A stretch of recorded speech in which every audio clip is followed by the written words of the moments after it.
you all for coming. Good afternoon and welcome.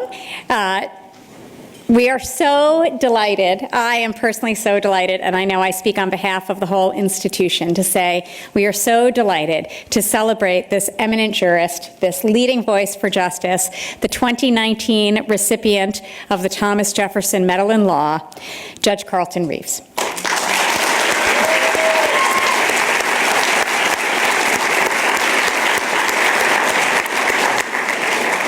So you may not know that the University of Virginia does not confer honorary degrees. And so the Thomas Jefferson Medals in Law are the highest external honors that the university offers to recognize the achievements of individuals who excel in the fields that Thomas Jefferson represented: law, civic leadership, architecture, and global innovation.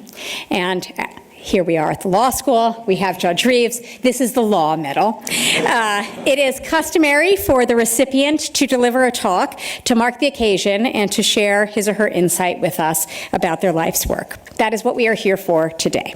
Before I invite Judge Reeves to deliver his remarks, defending the judiciary, a call for justice, truth, and diversity on the bench, let me tell you why he was selected as this year's Jefferson Foundation Medalist in Law. Judge Reeves grew up in Yazoo City, Mississippi, where he was among the state's first cohort of students to attend integrated public schools. He was a first-generation college student who graduated magna cum laude from Jackson State University in 1986.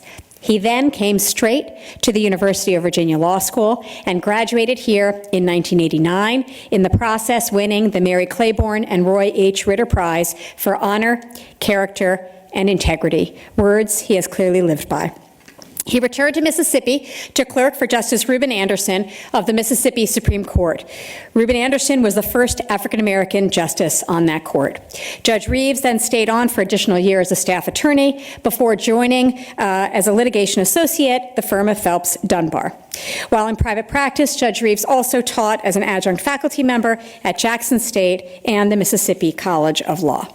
Proving himself an adroit litigator, Judge Reeves was tapped at an unusually young age to serve as chief of the civil division as the assistant U.S. attorney in 1995, where he oversaw all civil trial and appellate litigation. He handled civil and constitutional torts, medical malpractice, employment discrimination, FOIA claims, administrative law, and more. He was also the district election officer, ensuring fair access to the polls and safeguarding the electoral process, and he served on the National Civil Chiefs Working Group of the Executive Office of U.S. Attorneys, where he received commendation and accolades for his many and substantial contributions. In 2001, Judge Reeves left the Department of Justice to become a founding partner in the integrated Jackson law firm of Pygott, Reeves & Johnson, where he handled state and federal trial and appellate matters on behalf of a wide variety of clients. In 2010, Judge Reeves responded to President Obama's call to serve on the U.S. District Court for the Southern District of Mississippi, becoming the second African-American federal judge in Mississippi history. All the while, throughout his career, Judge Reeves' commitment to opportunity, equality, and justice motivated him to serve and lead and enjoy recognition from a dazzling array of professional and public service organizations. I have not even listed them all, but they go on for more than a page. I won't mention all of them.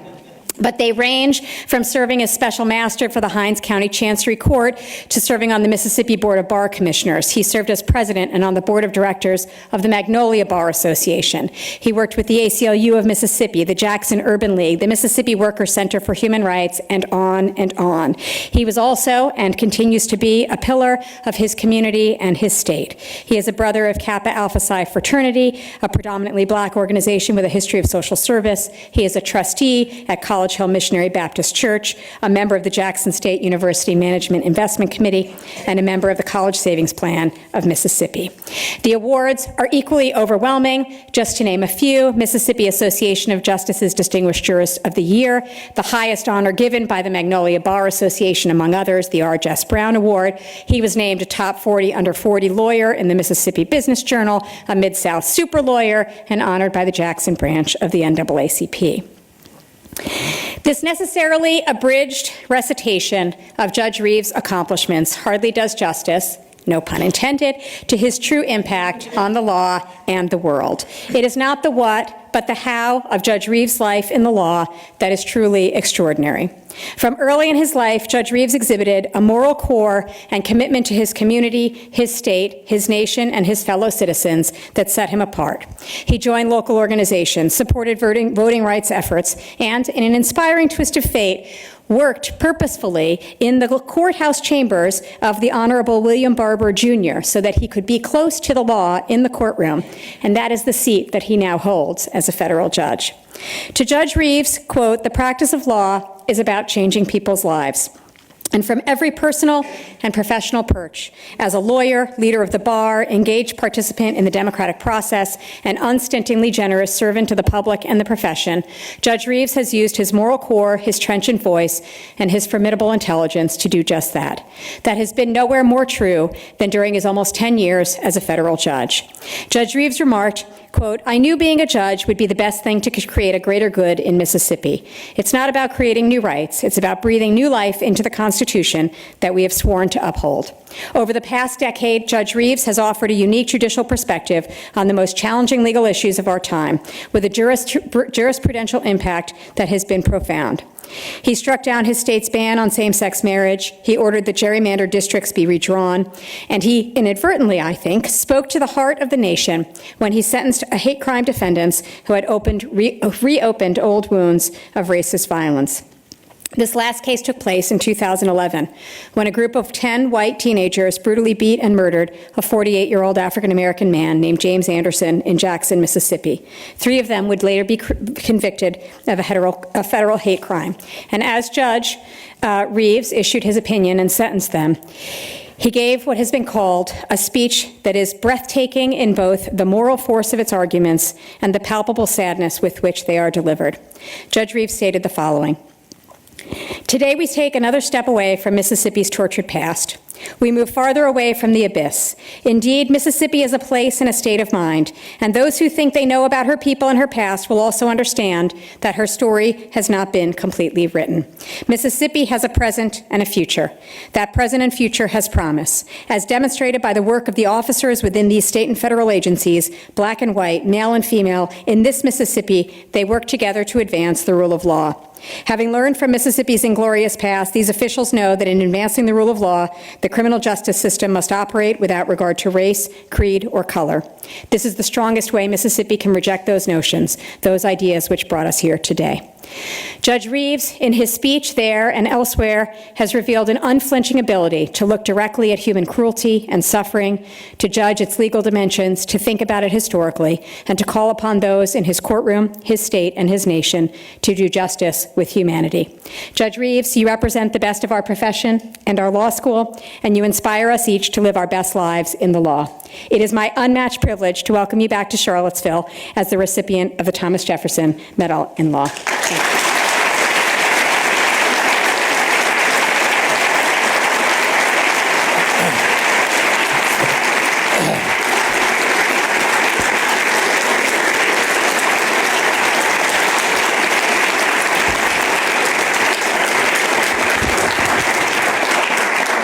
Professor Armacost, you could take that seat that you were about to go to.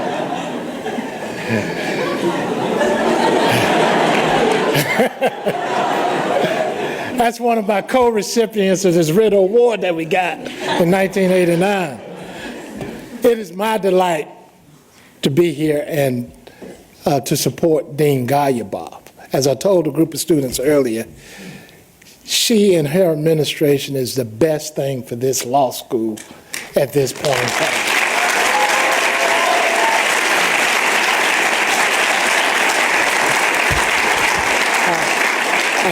I've come to know her and talk with her, and I am just so proud of what she's doing for this law school in these years, in these times.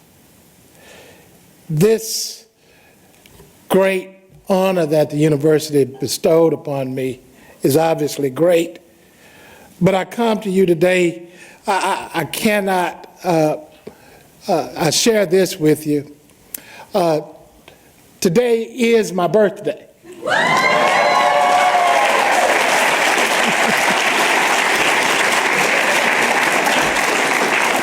And so 30 years ago, when I was graduated from here, whoever thought, I didn't think that I'd be here standing before students, but this is the second birthday of my life since 1984 that I had to spend without my wife.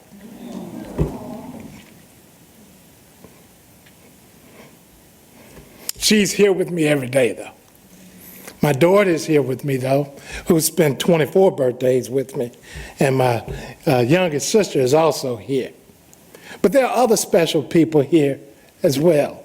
Elizabeth Lowe, who was one of the associate deans of the law school during the time that I was here, has graced me with the presence, and she's here, and I certainly appreciate that. And there are so many others. I see people from Mississippi here, and I appreciate my senator for coming, and my former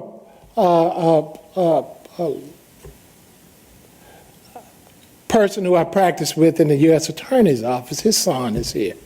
And there are others. Judge Abdul Kalan has decided to take a time away to be here today. And I appreciate that. What UVA did for me, it has done for so many others. Those 3 years when I was here, I had an opportunity to create friendships, endearing, long-term friendships, people who I know and love and talk to often. They're very instrumental and part of my life. People with whom I've practiced. Brad Pygott, for example, preceded me by 9 or 10 years here at UVA, but we didn't meet until I got back to Jackson. And we decided to open up what we thought was a law firm that would be committed to do what Mississippi should have been doing all along. During those 3 years here, I had the chance to meet giants. Leon Higginbotham, for example, former judge, spoke on the undergraduate campus, and I had the opportunity to go hear him speak and shake his hand. Julius Chambers came to the law school. I had a chance to have lunch in North Grounds cafeteria with him and to sit down and talk to him. Robert Carter, contemporary of Julius Chambers, of Thurgood Marshall. Oliver Hill, who you people in Virginia know. He was the Thurgood Marshall of Virginia. I had a chance to be with him. I was taught by Judge James Spencer. You all know him.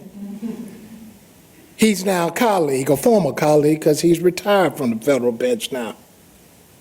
And then I had the pleasure of meeting the greatest, Muhammad Ali. Came to Stephen Stolzberg's class, a criminal procedure class, and spoke to us.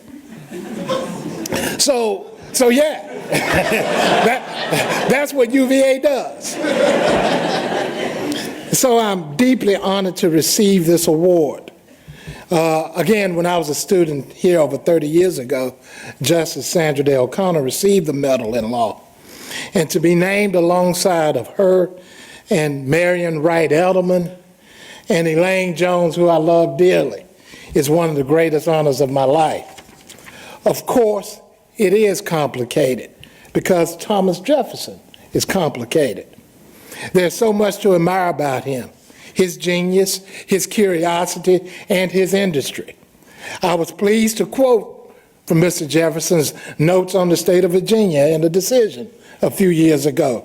It captured something true about the case, despite being more than 200 years old.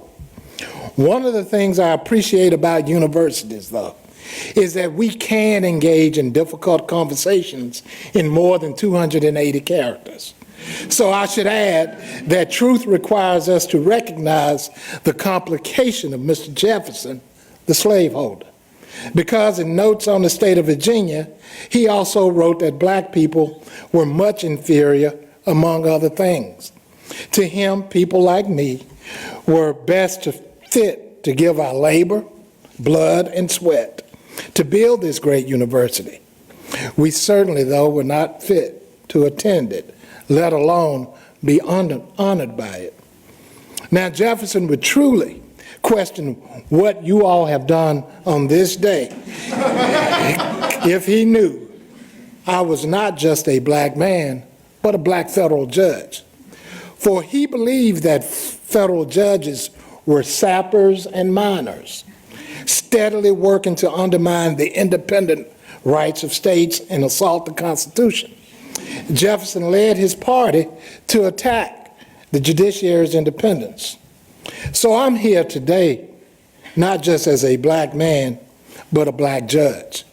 My friend Judge Reggie Walton once said that when black judges see injustice, we have an obligation to stand up and speak. So as a black judge, accepting an award named for a man whose views on race cannot be untethered from an assault on the judiciary, I must stand up and speak about that pairing. How corrosive it has been since the days of Jefferson, who we all agree was a man of his time. How often that pairing has been embraced throughout our history by men of their times, and how we must defend against its poison when spewed today by men of our time. Because there is another vision of what the judiciary is and should always be, a vision of the courts as the defender of justice. First, let me explain to you what I mean by the word justice. People go to church to find peace, to the hospital to be healed. To be educated, they go to school. And yes, they go to Minneapolis to bring back a national championship.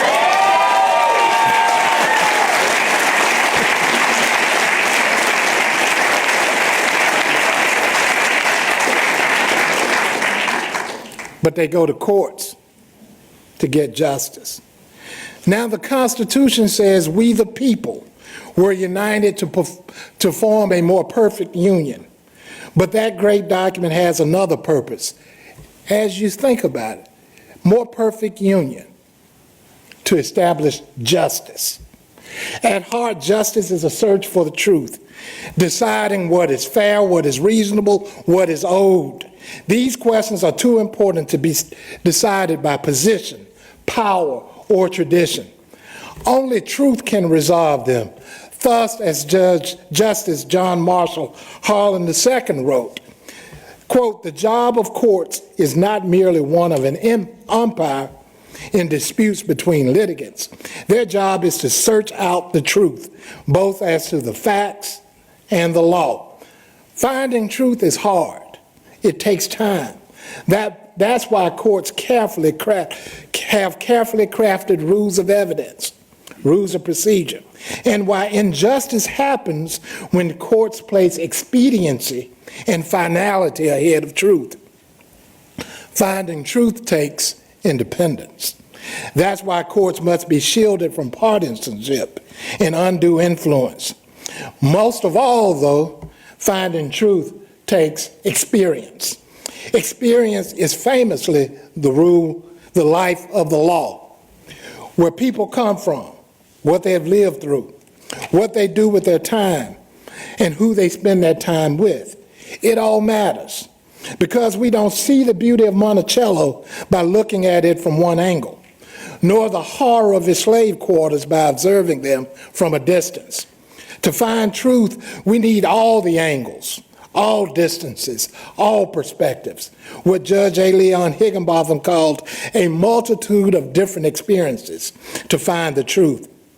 That is what justice requires. Justice's demand for diverse experiences is best seen in the heart of our court system, the jury. The Constitution requires trials by an impartial jury.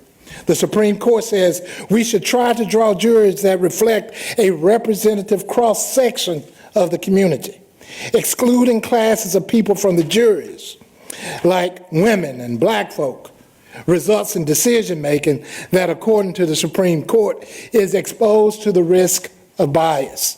Reams of scientific evidence support this conclusion, along with the idea that diversity is essential to all kinds of courtroom decision-making.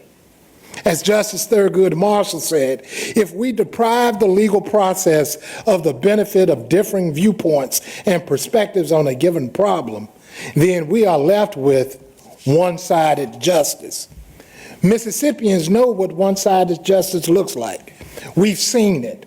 We've felt it. We've been hurt by it. Sometimes we've even been killed by it. One-sided justice was when Mississippi courts declared that black folk were inferior, that we were personal property, that beating and whipping us was not cruel or unusual. One-sided justice enabled the exclusion, the torture, and sale of black people, enabled the system of slavery that shapes my state's dismal social economic statistics to this day. This one-sided justice was not exclusive to Mississippi. Virginians had it too, as did the rest of the country. The law of the land was Dred Scott, which said black people were beings of an inferior order, with no rights which the white man was bound to respect. What these decisions reflected was a lack of experience, the black experience, a lack of acknowledgement that black folk also have souls. Without that black experience, courts were led to falsehood. As Abraham Lincoln said, Dred Scott was wrong for a simple reason. It was based on assumed historical facts, which were not really true. Reversing the untruths of Dred Scott took a war and a new constitution, rewritten to reflect the truth of black equality through the 13th, 14th, and 15th Amendments. It also took a revitalized federal courts with expanded jurisdiction, more judgeships, and new causes of action to protect civil rights. Mississippi courts saw black plaintiffs, black juries, black lawyers, black judges, black witnesses. For the first time ever, Mississippi's judiciary was equipped with the experience of black folk. But then came pushback. In Mississippi and across the South, the Klan responded to the threat of democratic justice by trying to assassinate black judges, shooting black jurors, and murdering federal court officers. In Congress, advocates of white power smeared federal judges as unresponsive to the will of the people, pushed to roll back the jurisdiction and autonomy of federal courts, and filled judgeships with former Confederates who had sworn to uphold slavery. One judge, a former lawyer to the Klan, L.Q.C. Lamar, is the only Mississippian to have served on the U.S. Supreme Court. The great assault on the judiciary succeeded. Black perspectives were again banished from our courts, especially in my Mississippi. But barren of the experience of a majority of its citizens, our courts saw only a disfigured growth, like a tree raised with water, but not light.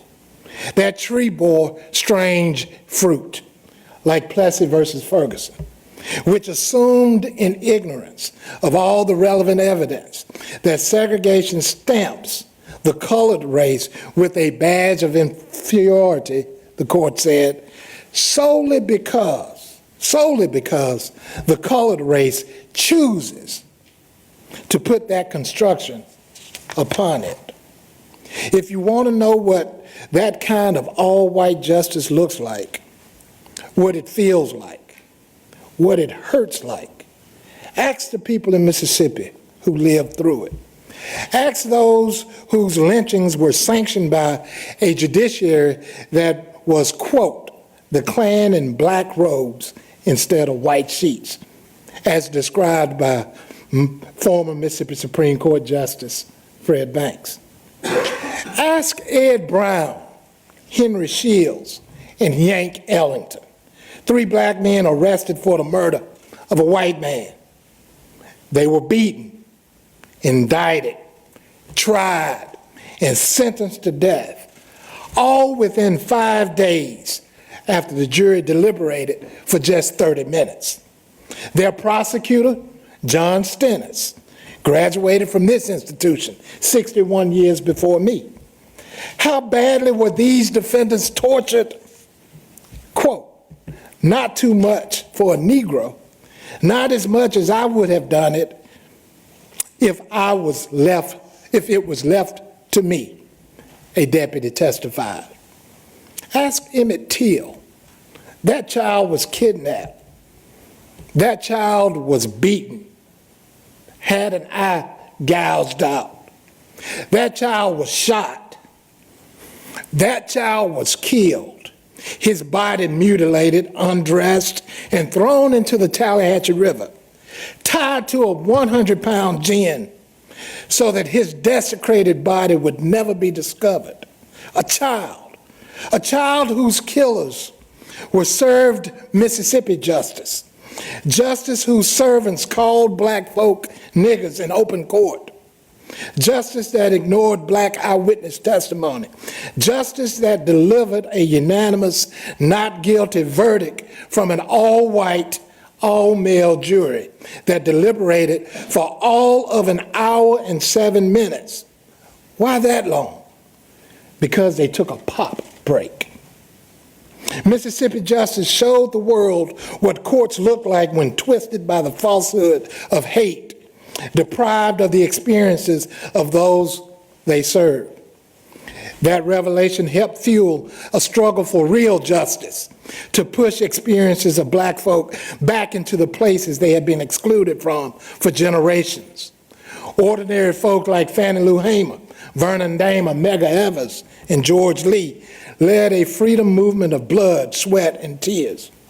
Judges like William Henry Hastie integrated our Article III courts, ending 160 years of judicial segregation. Lawyers like Thurgood Marshall revived civil rights statutes, prying open the doors of the antebellum courthouses where white supremacy ruled. With black folks' oppression once again on the scales of justice, our courts tipped again towards truth. The result, of course, was Brown versus Board of Education, with the Supreme Court embracing a few simple facts: that the doctrine of separate but equal has no place in a free society, that black people are indeed created equal, that we are included in we the people. Brown showed that our courts were once again willing to incorporate the experiences of the many rather than the few into their searches for truth.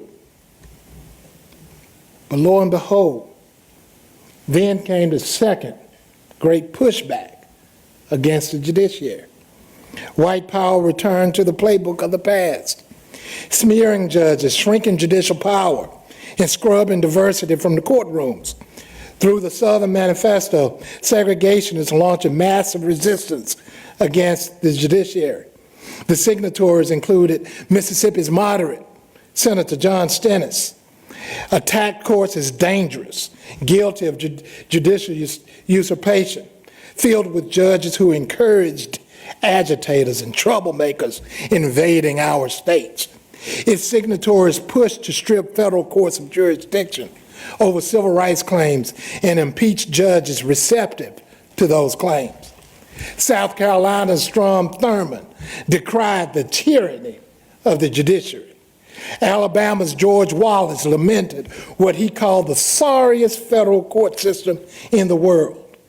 And Mississippi's other, more strident senator, James Eastland, attacked judicial nominees whose experiences affirmed black truths, asking Thurgood Marshall during his confirmation hearing if he was, quote, prejudiced against white people. How ridiculous. To counter these experiences of Marshall and those like him, segregationist senators wielded their seniority. Seniority built on the disenfranchisement of black people. Men like Senator Eastland, who saw his voter suppression efforts in Mississippi rewarded by being given the chairmanship of the Judiciary Committee. He then in turn demanded the appointment of men who would enforce white supremacy. Men like Harold Cox, a man who called black people in his court baboons, chimpanzees, niggers. His behavior was repugnant to anyone with a sense of fairness. Cox was far from the only threat to the rule of law during those times. I can think of your senator, Harry Byrd, vowing to fight Brown with every ounce of energy and capacity of his. He set forth what would later happen in Prince Edward County, Virginia, where they decided to close all their public schools just so black students couldn't get an education. We saw it in Mississippi too. I know it. I know what they did. I saw them. I know them. I know their children. See, because after Brown versus Board in my hometown of Yazoo City, a group of 1,500 white citizens formed the Citizens Council to protect white supremacy. When 53 black parents signed a petition asking the Yazoo City School Board to desegregate, the council listed their names in full-page newspaper ads and posted those signs around town.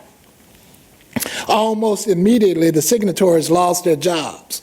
Their businesses lost customers and shut down. Even those known to be the help were no longer needed. Soon, nearly every signatory had removed their names from the petition. The two names left where they had already fled. The story of my Yazoo City, though, is not unique.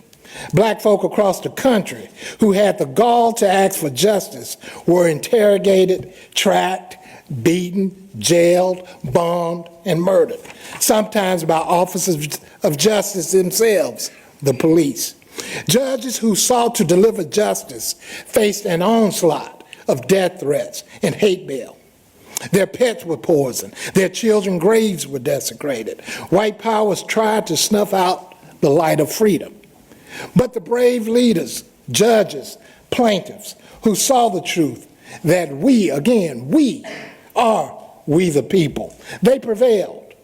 And in Alexander versus Holmes County, decided 50 years ago this year, the Supreme Court ruled that all deliberate speed was no longer a strategy for keeping Mississippi schools segregated. With the independence, power, and fortitude to do justice, our court's search for truth bore freedom's fruit. I count myself among that harvest.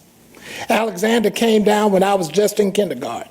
So I was among the first full class to go into Annie Ellis Elementary in the first grade in an integrated school. I spent the next 12 years of public education with black and white children, Maxine and Melanie, Don and Thomas, Phyllis and Charles, and every other member of my class of 1982, whose graduation song, for you old folk in here, whose graduation song that year was Stevie Wonder's and Paul McCartney's Ebony and Ivory, living in perfect harmony.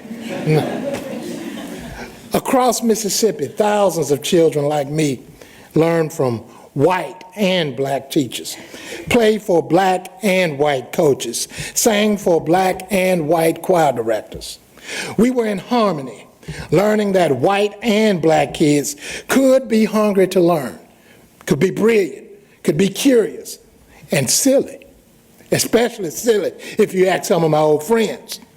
We learned the truth that our courts had affirmed, that black people are equal with white folk, deserving of every opportunity given to the former. I got many of these opportunities, including an education at this fine institution. This institution which put me on the path to one of the greatest opportunities of my life, serving as a federal judge. That opportunity, just like the opportunity of an integrated education, came from an effort to defend and strengthen our courts. For 8 years at the beginning of this century, building on the legacy of the president elected the year of America's bicentennial, Our nation witnessed a revolution, one that dramatically expanded and improved the body of expertise federal courts depend on to find the truth. We saw the addition of more black judges, more women judges, more Latina and Latino judges, more Asian American judges, more Native American judges, more Pacific Islander judges, more openly LGBTQ judges than ever before. We saw it. For a brief moment, there were so many firsts, each one making our judiciary better reflect the best of America. I know because I was there. On the day of my confirmation hearing, 5 of us, all people of color, appeared before the Senate Judiciary Committee. There was Mary Mejia, a first-generation Mexican-American, headed to the Ninth Circuit Court of Appeals. Denise Casper, the first African-American female federal judge in Massachusetts. Edmund Chang, the first Asian-American federal judge in Illinois. And Leslie Kobayashi, the first Japanese-American confirmed during the Obama administration. Finally, there I was, the second black judge, federal judge in Mississippi's history, ready to claim the seat once held by Harold Cox. The only white men in the room that day were the 2 senators. I cannot list the endless array of useful experiences the revolution in judicial appointments allow our courts to draw on, but I do think about Abdul Kalan, who sits in Alabama. Judge Kalan, born in Freetown, Sierra Leone, and raised by his mother, shows us what immigrants and how they can get the job done. Think of Nietzsche Quiñones Alejandro, who serves as the first openly lesbian Article III judge in Pennsylvania. Think of my friend Luis Restrepo, who took his oath of office 20 years after taking his oath of citizenship, strengthening the Third Circuit with the insights only a former federal public defender can know. It was during these years that Mississippi got its first African-American female judge. And for the first time, the Fifth Circuit Court of Appeals had 2 African-American judges to serve with each other. Appointments like these wove the essence of America into the tapestry of our judiciary, making our courts of, by, and for we the people. That effort to make our judiciary reflect America was as brief as it was remarkable, because now we are eyewitnesses to the 3rd great assault on our judiciary. If you've never relied on a court, you may not see the assault. If you've never seen a friend or loved one wrongly imprisoned, you may not feel it. If you have never been stopped for driving while black, like my friend Judge Robert Wilkins, you might not fear it. But if you know the words of Mississippi's darkest moment, you can hear it. When politicians attack the courts as dangerous, political, and guilty of egregious overreach, you can hear the Klan's lawyers assailing officers of the court across the South. When leaders chastise people for merely using the courts, you can hear the Citizen Council hammering up those names of those black petitioners there in Yazoo City. When the powerful accuse the courts of opening up our country to potential terrorists, you can hear the Southern Manifesto's authors smearing the judiciary for simply upholding the rights of black folk. When lawmakers say we should get rid of our judges, you can hear segregationist senators writing bills to strip our courts of their power. And when the executive branch calls our courts and their work stupid, horrible, ridiculous, incompetent, a laughingstock, and a complete and total disgrace, you can hear the slurs and threats of executives like George Wallace echoing into the present.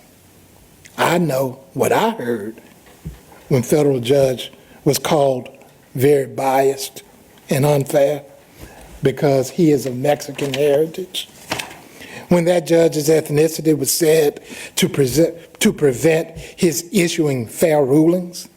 When that judge was called a hater simply because he is Latino. I heard the words of James Eastland, a race-baiting politician, empowered by the falsehood of white supremacy, questioning the judicial temperament of a man solely because of the color of his skin. I heard those words, and I did not know if I was in 1967 or 2017. This false seed is being sown across this country, from Mississippi to Virginia. I know because I'm here. The proof is in my mailbox, in countless letters of hatred. I've been called a piece of garbage, an arrogant, pompous piece of and you fill in the rest. This may not be appropriate for children. A disgrace, an asshole who will burn in hell, and the embodiment of Satan himself. One person has even told me that he has prayed that God will give me complete discomfort. The deliverers of hate who send these messages aim to bully and scare judges who look like me from the judiciary. And so they share an aim with those who use whips and ropes and trees against my ancestors, scrubbing the black experience from our nation's courts. Of course, courts can and should be criticized. Judges get it wrong all the time. That includes me. Scrutiny of our reasoning is not on its own troubling. Indeed, debating judicial decisions improves rather than impedes our courts' search for truth. But the slander and falsehoods thrown at courts today are not those of a critic seeking to improve the judiciary's search for truth. They are the words of an attacker seeking to distort and twist that search toward falsehood. This attack is heard loudest in the slander of Judge Curiel. But it will be felt through this administration's judicial nominations, especially those confirmed with the advice and consent of the Senate. Of the Article 3 judges confirmed under this current administration, 90% have been white. Just one of those judges is black. Just 2 are Hispanic. But it's not just about racial diversity. Barely 25% of this administration's confirmed judges are women. None have been black or Latina. Achieving complete gender equality on the federal bench would require us to confirm only 23 women a year. How hard could that be? I suspect Deans Garyaboff and Kendrick would say, not very hard. She does not have to agree with me. Think about it, in a country where they make up 30% of the population, non-Hispanic white men make up nearly 70% of this administration's confirmed judges. That's not what America looks like. That's not even what the legal profession looks like. Some say our judicial nomination process is hampered by a campaign of systematic and comprehensive obstruction. They may be right, but what others see is a systematic campaign to deprive America of a bench that reflects the richness of the nation. There's no excuse for this exclusion of minority experiences from our courts. Minority populations are not monolithic. We contain multitudes. Presidents from Nixon to Reagan to Bush 1 have proven that Republican administrations have no trouble finding women and people of color with suitable judicial philosophies.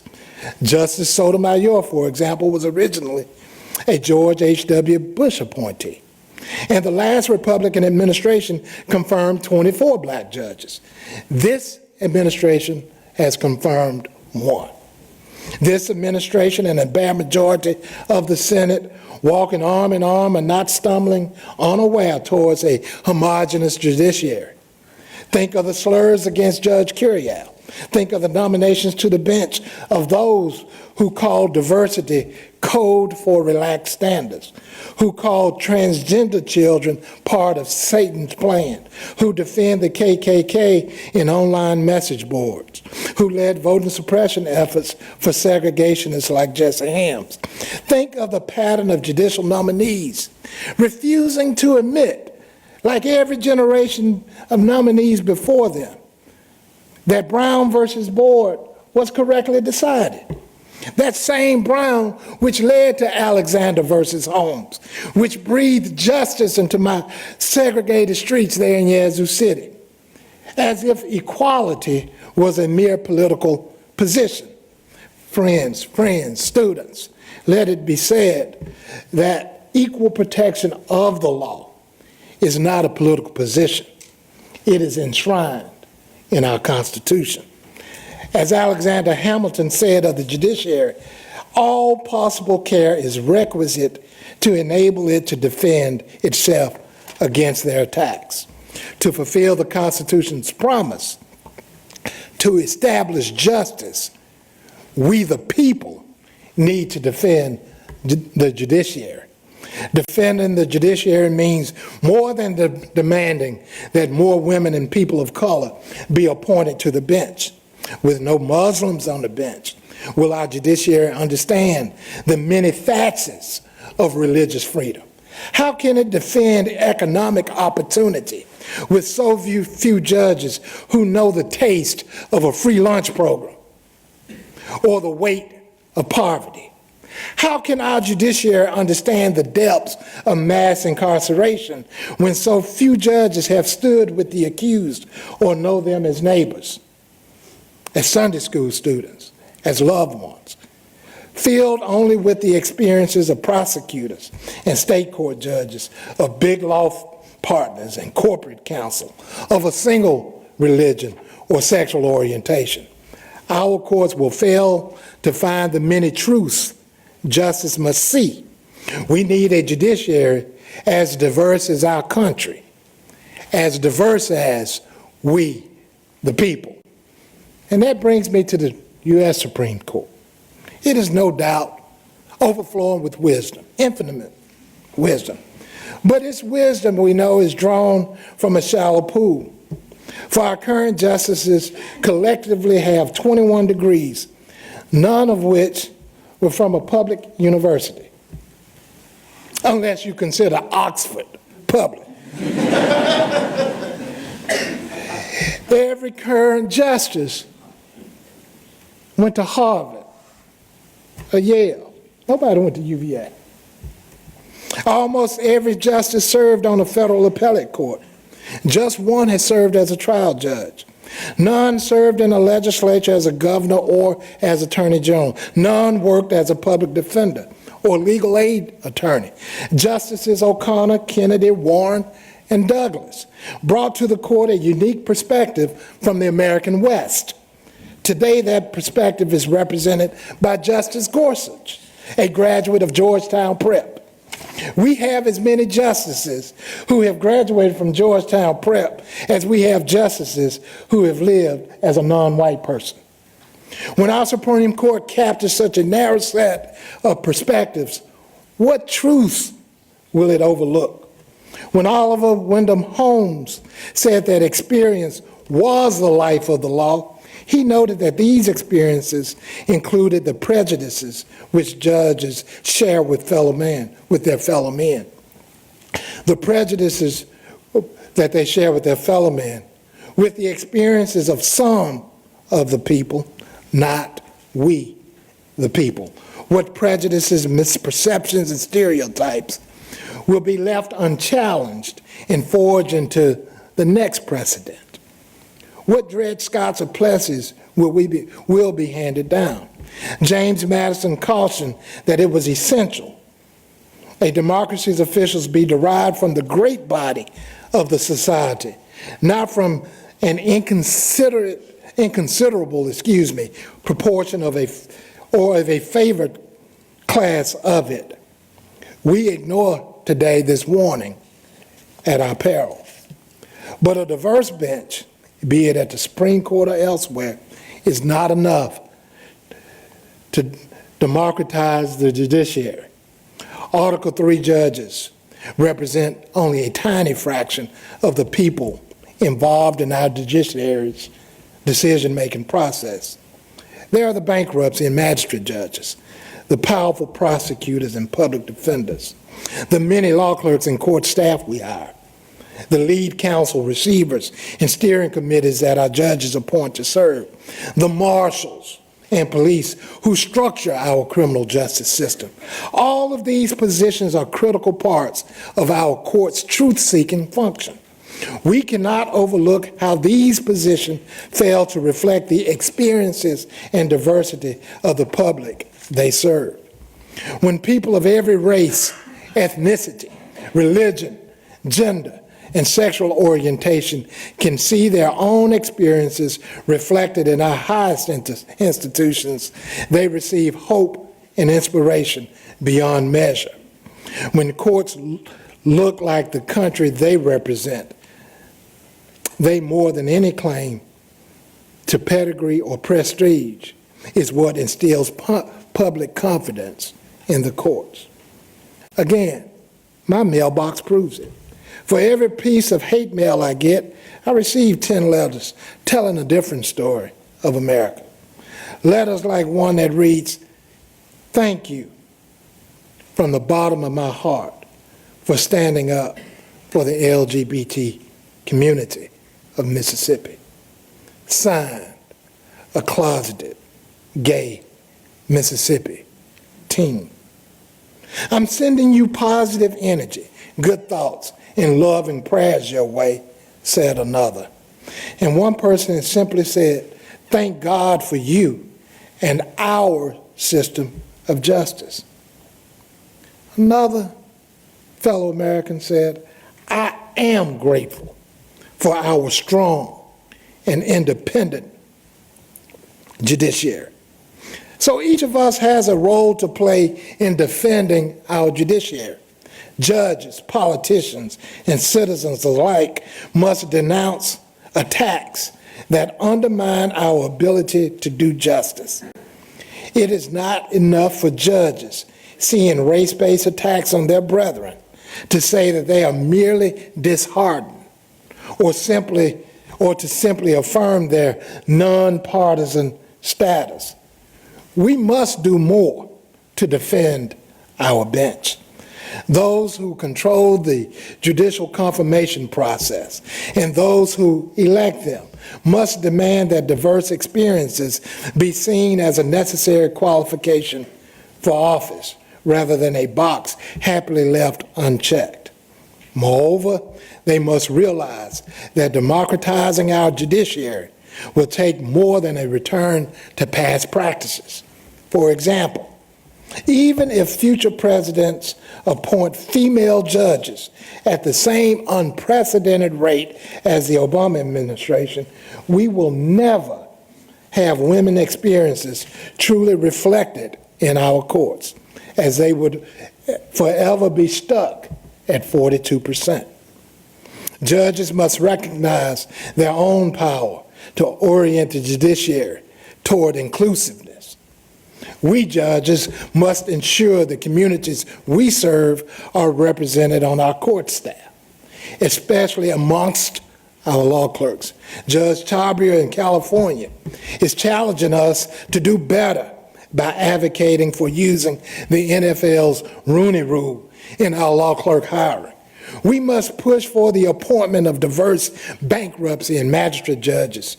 We judges, we must do that. Many federal judges, including my friend Catherine Vrattle, have taken important steps to diversify the judiciary.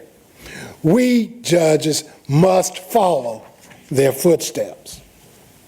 Courts must do more than denounce and diversify, for the attack on the judiciary aims to close the courthouse doors to those who most need justice by shrinking the size, the resources, and jurisdiction of our courts. Over the last 30 years, while the U.S. population has increased by over 30%, Congress has increased the number of Article 3 judges by just 3%. Meanwhile, there are continued attempts to close the doors to our courtrooms. I think of the heightened pleading standards, the rise of mandatory arbitration, and judges who proclaim that prisoner civil rights cases should be eliminated from the federal dockets altogether. Defending the judiciary requires judges to demand, not diminish, the resources they need to find truth. We must expand the reach and the power of our courts, offering justice to all who claim the promise of America. This speech began with Thomas Jefferson, and I know you want to see me end with him. Because of all of his failings, Mr. Jefferson, again, we will agree, a man of his times, also framed our country's greatest truth, that all men are created equal. Searching for his truth, interpreting its meaning, and applying its mandates are the tasks that make our judiciary a bastion of democracy. What makes we the people, we do Jefferson justice. We do the martyrs of Mississippi justice. We do our country justice by defending our judiciary now more than ever. Thank you so very much for listening.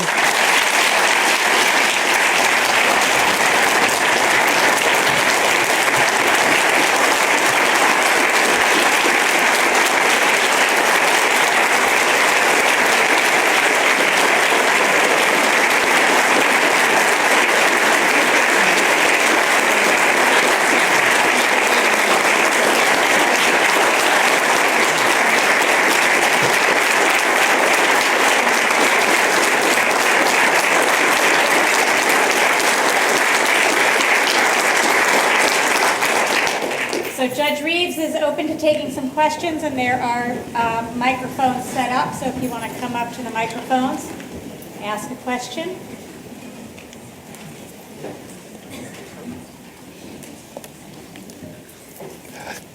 I'd like to thank the interpreters because I know I had you going.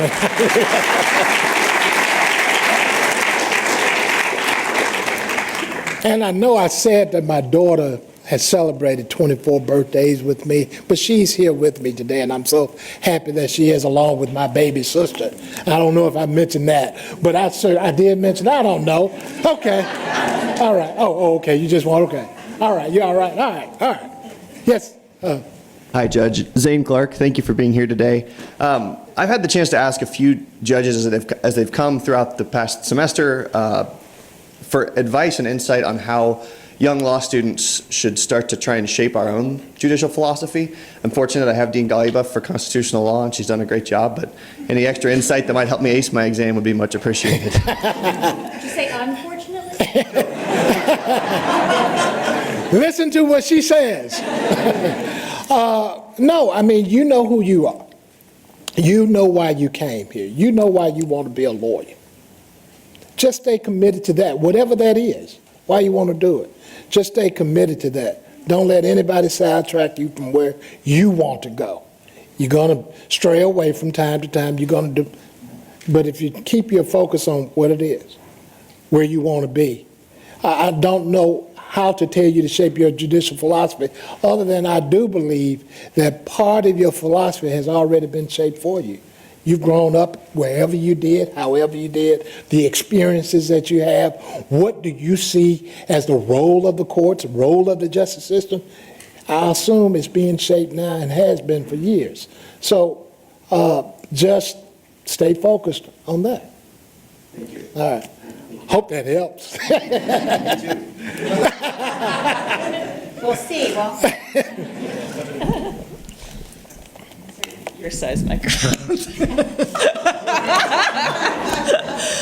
I was wondering, you mentioned in your speech a couple of times the idea that Jefferson is sort of a product of his times, and I was wondering if you've thought about our generation, what we might be blind to if some later generation were to look back at us and say that, oh, they were a product of their times, they didn't fight for this particular justice that they didn't see.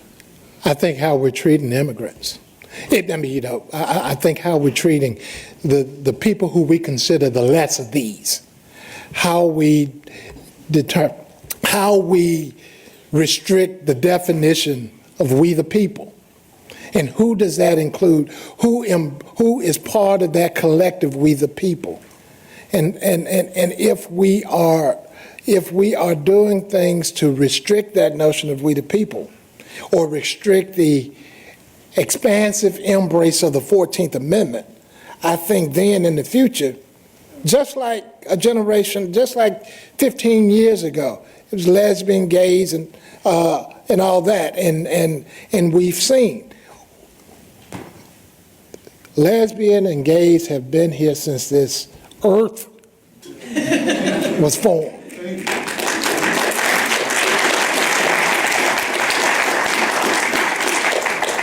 They have lived, they have loved, they have broken the law, they have done great things. They are us. We live with them, we know who we are them.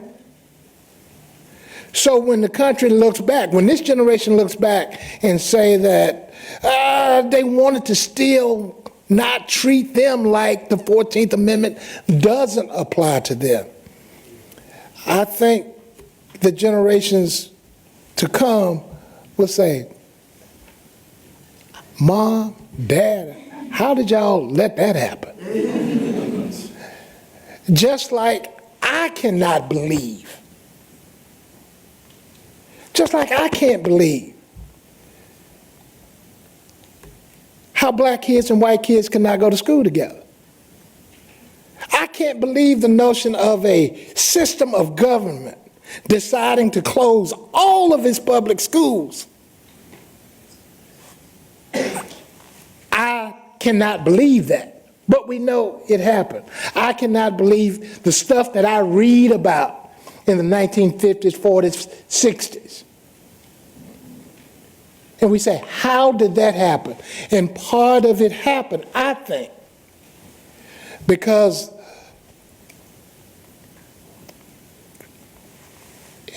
Elie Wiesel, I think I'm pronouncing his name right. When I went to the Civil Rights Museum in Memphis, they take you through there and then they end up with a video presentation of how King's words have inspired so many people globally, Tiananmen Square and other things. But they show this clip of Elie Wiesel. And he says, the opposite of hate, the opposite of love is not hate, it's indifference. And I think that the stuff that happened in the 30s, 40s, 50s, 60s, lynchings and killings, how did a boy like Emmett Till get killed, for example? It's because people decided that they would not say anything when they knew that their best friend, their neighbors, their loved ones, the person with whom they were sleeping with at night, who was helping raise their children, was involved in a dastardly act like that. So they share the blame. If people who just middle of the road, Dr. King talked about them in the letters of Birmingham jail. If it's not, come on now. So it's that type of thing, because your children will ask you, Mom, Dad, where were you when this was going on? I don't know if I answer your question, but that's it. Please join me in thanking Judge Carlton Reeves.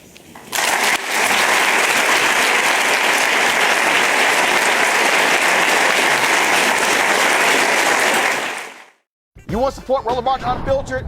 Be sure to join our Bring the Funk fan club. Every dollar that you give to us supports our daily digital show. There's only one daily digital show out here that keeps it black and keep it real. As Roland Martin Unfiltered. Support the Roland Martin Unfiltered daily digital show by going to RolandMartinUnfiltered.com. Our goal is to get 20,000 of our fans contributing $50 each for the whole year. You can make this possible. RolandMartinUnfiltered.com. Hey fam, want to check out Roland Martin Unfiltered? The blackest show on all of digital, cable, and broadcast. Check out our audio podcast. There's only one daily digital show out here that keeps it black and keep it real. As Roland Martin Unfiltered. Press play. You want to check out Roland Martin Unfiltered? YouTube.com/Roland S. Martin. And subscribe to our YouTube channel. There's only one daily digital show out here that keeps it black and keep it real. It's Roland Martin Unfiltered. See that name right there? Roland Martin Unfiltered. Like, share, and subscribe to our YouTube channel. That's YouTube.com/Roland S. Martin. And don't forget to turn on your notifications so when we go live, you'll know it.